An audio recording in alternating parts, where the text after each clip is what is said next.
Hi friends, welcome back to our channel. ఈరోజు కథ ప్రార్థన యొక్క బలం. మనం ఇంకొక కథ చెప్పుకుందాం. ఈ కథ పేరు ప్రార్థన యొక్క బలం. నువ్వు రోజు దేవుడికి పొద్దున్నే లెగ్గానే ప్రేయర్ చేస్తావా? ప్రార్థన చేసుకుంటావా? అట్లానే ఒక ప్రేయర్ అంటే ఒక బలమైన కోరిక ఎంత బాగా పనిచేస్తుంది, మంచి ఫలితాన్ని ఇస్తుందా ఏంటి అనేదే ఈ కథ. చూద్దామా?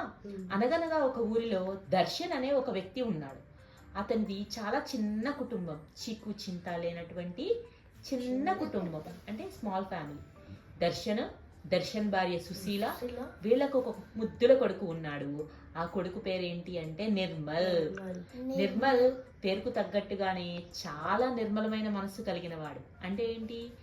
మంచి మనసు అతనిది. నిర్మలం అంటే ఏంటి? ప్యూరిటీ. ఏంటి? Pure hearted person. అంటే చిన్న వయసులోనే చాలా గొప్పగా ఆలోచిస్తాడు, మంచి మంచి నిర్ణయాలు తీసుకుంటాడు.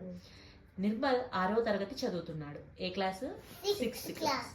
ఒకరోజు అనుకోకుండా వాళ్ళ నాన్నతో కలిసి పక్కన ఉన్నటువంటి 10 గ్రామాల అవతల ఒక సంత జరుగుతుంటే ఆ సంతను సందర్శించడానికై బయలుదేరాడు.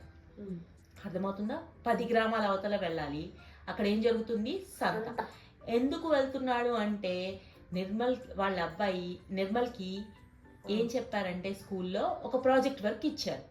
ఆ ప్రాజెక్ట్ వర్క్ ఏంటి అంటే ఆ సంతకు వెళ్ళి అక్కడ వ్యాపారులు ఏ వస్తువులు అమ్ముతున్నారు, ఏ ధరలకు అమ్ముతున్నారు, వాళ్ళు ఎక్కడి నుంచి కొనుగోలు చేస్తున్నారు, ఆ చుట్టుపక్కల పొలాల్లో పండిస్తుంటే ఏ నేలలో అవి పండుతున్నాయి, నేల రకాలు ఏంటి కనుక్కోవడం. అర్థమైందా? ప్రాజెక్ట్ పని ఏంటో తెలిసిందా మీకు?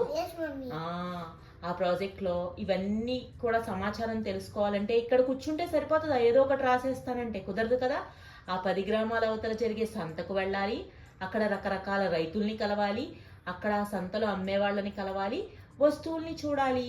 అవి ధరలేంటో రాసుకోవాలి. ఇదంతా ఒక టేబుల్ ఫార్మేట్ లో ప్రిపేర్ చేసి టీచర్ ప్రాజెక్ట్ ఏం చేయమంది? సబ్మిట్ చేయమంది.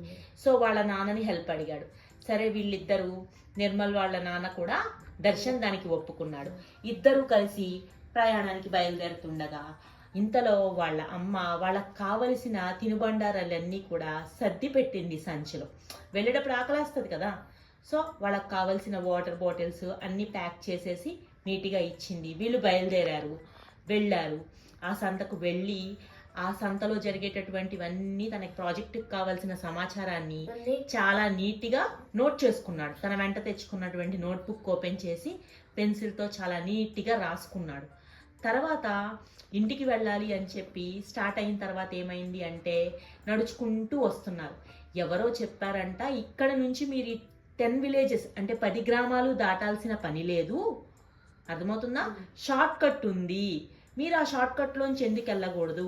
ఆ షార్ట్ కట్ అడవిలోంచి వెళ్తుంది అని చెప్పగా అప్పుడు ఏం జరిగిందంటే అతను ఆ షార్ట్ కట్ ఎక్కడో ఎలా వెళ్ళాలో కనుక్కున్నాడు ఆ సంతలో ఒక వ్యక్తి ద్వారా. అప్పుడు నిర్మలు వాళ్ళ నాన్న దర్శన్ ఇద్దరు కూడా ఏం డిసైడ్ అయ్యారంటే మనం ఈసారి తిరిగి ఇంటికి వెళ్ళేటప్పుడు షార్ట్ కట్ లోంచి వెళ్దాము అని చెప్పి వాళ్ళ ప్రయాణాన్ని స్టార్ట్ చేసే టైంకి ఈవినింగ్ అయిపోయింది. అప్పటికే సన్సెట్ అయిపోయింది. సరే, చిన్నగా నడక మొదలు పెట్టారు. వెళ్తూ ఉండగా ఏం జరిగింది అంటే వాళ్ళకు ఒక పాడుబడిపోయిన పెద్ద బంగళా కనిపించింది అడవి మార్గంలో.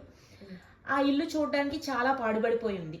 నిర్మలు దర్శను ఇద్దరు మొహమొహాలు చూసుకోవడం మొదలు పెట్టారు. ఇద్దరు ఆలోచన ఏంటి అంటే ఈ రేత్రికి ఈ బంగళాలో ఉందాం, పొద్దున్నే లెగిసిన తర్వాత మన ప్రయాణాన్ని తిరిగి మొదలు పెడతాం.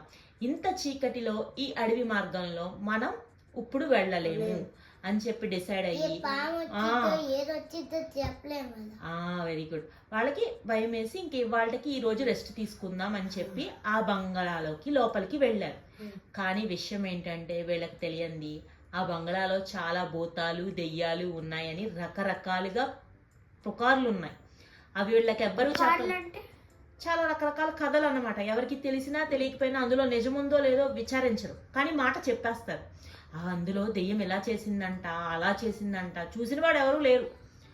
అలా రకరకాల పుకార్లు ఉన్నాయి. అవి వీళ్ళకి తెలియదు. వెళ్ళిపోయారు. లోపలికి వెళ్ళిపోయిన తర్వాత నిద్రపోయారు. మంచి నిద్రలో ఉండగా సడన్గా నిర్మల్కి మెలకు వచ్చింది. ఎందుకు అంటే వాటర్ తాగుదామని. లెగిసి చూస్తే నిజంగా ఒక పెద్ద భూతం, పెద్ద పెద్ద కొమ్ములతో, ఎర్ర కళ్ళు వేసుకుని, ఒళ్ళంతా నల్లగా, ఎంత ఎత్తుందంటే భూతం దాదాపు ఒక పెద్ద కొబ్బరి చెట్టు ఎంత ఎత్తు ఉంటుందో అంత ఎత్తుగా ఒక ఆకారం కనిపించేసరికి నిర్మల్కి చాలా భయం వేసింది. ఒక్కసారిగా చుట్టూ చూశారు, ఎవ్వరూ లేరు. వాళ్ళ నాన్న దర్శనేమో నిద్రపోతూ ఉన్నాడు. ఏం చెయ్యాలో అర్థం కాలేదు. చిన్నగా వాళ్ళ నాన్నని తట్టాడు. వాళ్ళ నాన్న నిద్రలోంచి ఒక్కసారిగా ఉలికిపడి లేచి ఆ భూతాన్ని చూసి, దేవుడా, భగవంతుడా, నిజంగానే ఈ బంగ్లాలో దెయ్యాలు ఉన్నాయి, భూతాలు ఉన్నాయి అనుకున్నాడు. సంతలో చెప్పుకున్న మాటలు నిజమే అయితే నేను అవి పుకార్లని కొట్టి పారేశాను అనుకున్నాడు. అర్థమవుతుందా? అప్పుడు వెంటనే భూతం ఒకే ఒక్క క్వశ్చన్ అడిగిందంట. నేను చాలా రోజులు అయ్యింది మనిషి మాంసం తిని, మీ ఇద్దరిలో ముందుగా ఎవరిని తినమంటారు అని క్వశ్చన్ అడిగింది. అప్పుడు తండ్రి ఏం చెప్పాడంటే, నేను వయసులో చాలా పెద్దవాడిని, మంచి చెడు అన్నీ చూశాను, నేను ఏం తినాలనుకుంటున్నానో అవి తిన్నాను. కానీ నా కొడుకు చాలా చిన్నవాడు, తను ఎక్కువ జీవితాన్ని చూడలేదు. కాబట్టి నువ్వు నన్ను తినేసే, నా కొడుకుని వదిలేసేయి అని చెప్పి ప్రాధేయపడ్డాడు దర్శన్. దర్శన్ బాధ విన్న తర్వాత భూతం ఒక్కసారిగా తన గోళ్లతో నిర్మల్ వైపు తినడానికి వెళ్ళింది. అప్పుడు నిర్మల్ గబగబా దండం పెట్టేసి భూతం కాళ్ళ మీద పడి, ప్లీజ్ భూతం రాజా, దయచేసి నా ఈ చిన్ని కోరికను విను. చంపేసే ముందు కూడా మనుషులకి ఆఖరి కోరిక అడుగుతారు కదా, నాకు కూడా ఒక ఆఖరి కోరిక ఉంది, నేను కోరుకోనా అని అడిగాడంట. సరే భూతం, సరే ఇది నిజమే, చనిపోయే ముందు మనిషి కోరిక ఏంటని జైల్లో కూడా అడుగుతారు, ఉరి వేసేటప్పుడు అడుగుతారు, ఇది న్యాయమే, సరే అడుగు అన్నాడంట. అర్థమవుతుందా? అప్పుడు అడుగు అంటే నిర్మల్ చాలా తెలివిగా, నేను చాలా చిన్నవాడిని, నాకు మా నాన్నగారంటే అమితమైన ప్రేమ ఉంది, పెద్దలను గౌరవించడం చాలా మంచిది, కాబట్టి మా నాన్నను బతకనివ్వి, నన్నే చంపేసేయి, నన్ను తినేసేయి, ఇంకేసి దేవుడు మళ్ళీ వాళ్ళకి పిల్లల్ని ఇచ్చాడనుకో, నేను మళ్ళీ ఇంకో నిర్మల్గా వాళ్ళకే పుడతాను అని చెప్పాడంట. చెబితే భూతం మళ్ళీ ఆలోచనలో పడ్డాడు. సరే వెంటనే వాళ్ళ నాన్న వైపుకి వెళ్ళి తిందామని నోరు తెరిచాడు. తెరవగానే, నేను కదా ముందుగా కోరుకున్నాను, నా కోరిక తీర్చాలి కదా, ముందు ఏం చెప్పాడు, నన్ను తినేసేయి అంటున్నాడు.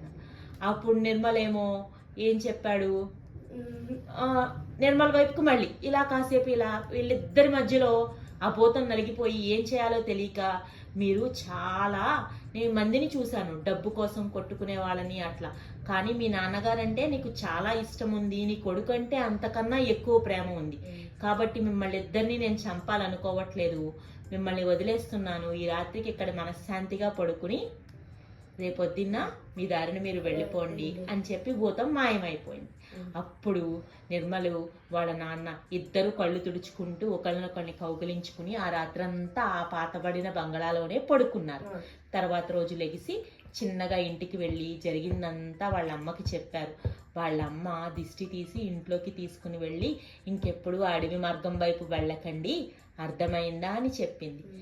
మోరల్ ఆఫ్ ద స్టోరీ, నీతి ఏంటి అంటే, నీ ప్రార్థన గనక చాలా బలంగా ఉంది, నీ కోరిక అంటే అది ఖచ్చితంగా నెరవేరుతుంది. అందులో గనక మంచి ఉండి, నువ్వు కోరుకునే కోరికలో న్యాయం గనక ఉంటే, ధర్మం ఉంటే ఏం జరుగుతుంది, ఖచ్చితంగా ఆ కోరిక తీరుతుంది. ఇప్పుడు ఇద్దరు బతకాలనుకున్నారు, ఒకళ్ళని విడిచి ఒకళ్ళు ఉండలేకపోయారు, కాబట్టి ఇద్దరు బతికారు కదా, అవునా? భూతం కూడా కరిగిపోయి మరీ వదిలేసింది. అంటే వాళ్ళు ఎంత బాగా బలంగా ఒకళ్ళని విడిచి ఒకళ్ళు ఉండలేకుండా, వీళ్ళ ప్రేమ దానికి బాగా నచ్చింది భూతానికి, అవునా? ఈ స్టోరీ మీకు నచ్చిందా? రేపు ఇంకో స్టోరీ చెప్పుకుందామా? Okay, bye bye, good night. Thanks for watching.